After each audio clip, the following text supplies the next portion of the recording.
सरकार आरईसी में पीएफसी की हिस्सेदारी को पावर ग्रिड में ट्रांसफर की योजना बना रही है। सूत्रों से मिली सूत्रों के मुताबिक बिजली मंत्रालय जल्द इस प्रस्ताव की मंजूरी के लिए वित्त मंत्रालय के पास इस प्रस्ताव को भेज सकती है। इस एक्सक्लूसिव खबर की और डिटेल्स के साथ हमारे सहयोगी प्रकाश प्रियदर्शी जुड़ गए हैं। प्रकाश, बताइए क्या डिटेल्स है आपके पास?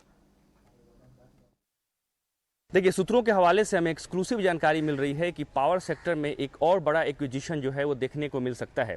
सूत्र हमें बता रहे हैं कि सरकार की योजना ये है कि आरईसी में जो पीएफसी का स्टेक है उसे पावर ग्रिड को ट्रांसफ़र कर दिया जाए। इस पर ऊर्जा मंत्रालय ने डिस्कशन की जो प्रक्रिया है उसकी भी शुरुआत कर दी है। जो प्लान है उसके हिसाब से पावर ग्रिड जो है आरईसी में जो पीएफसी का स्टेक है जो कि 52.6% है उसको एक्वायर कर सकता है और इसकी प्रक्रिया जो है वो शुरू कर दी गई है। सूत्र हमें बता रहे हैं कि इस मसले पर जल्द ही ऊर्जा मंत्रालय वित्त मंत्रालय के साथ चर्चा करने वाला है और कंपनियों के साथ भी इस महीने अहम बैठक हो सकती है। सूत्र में इस बात की भी जानकारी दे रहे हैं कि ऊर्जा मंत्रालय का ये मानना है कि आरईसी और पीएफसी को अलग अलग करने से जो पावर सेक्टर में लेंडिंग कैपेसिटी है उसको बढ़ाने में मदद मिलेगी, क्योंकि जब पीएफसी ने आरईसी को एक्वायर किया उसकी वजह से दोनों ही कंपनियों की जो लेंडिंग कैपेसिटी है वो प्रभावित हुई है। आपको जैसा कि याद होगा कि 2019 में पीएफसी ने गवर्नमेंट का जो 52.6% स्टेक था आरईसी में उसको एक्वायर कर लिया था करीब 14,000 करोड़ रुपए की लागत में।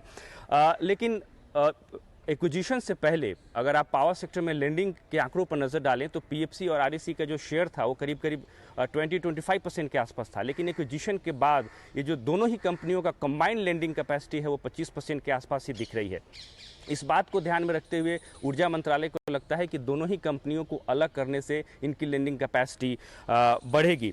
लिहाजा इस बात को ध्यान में रखते हुए इस प्रस्ताव पर काम किया जा रहा है। सरकार को ये भी लगता है कि इस नए प्रोपोजिशन से एक तरफ जहां पावर ग्रिड को डिविडेंड का फायदा होगा वहां दोनों ही कंपनियों की लेंडिंग कैपेसिटी बढ़ाने में मदद मिलेगी। शुक्रिया प्रकाश। यानी हिस्सा ट्रांसफर करके, स्पिन ऑफ करके, कारोबार को अलग अलग करके आरईसी और पीएफसी की जो लेंडिंग कैपेसिटी है सेक्टर के लिए वो बढ़ाई जा सकती है और पावर ग्रिड को फ़ायदा ये होगा कि जो आरईसी से जो डिविडेंड मिलेगा वो उनके लिए फ़ायदा होगा। तैयारी ये है कि पीएफसी की जो हिस्सेदारी है आरईसी में वो पूरी हिस्सेदारी बेचने की तैयारी चल रही है। चलिए मुनाफे की मंडी की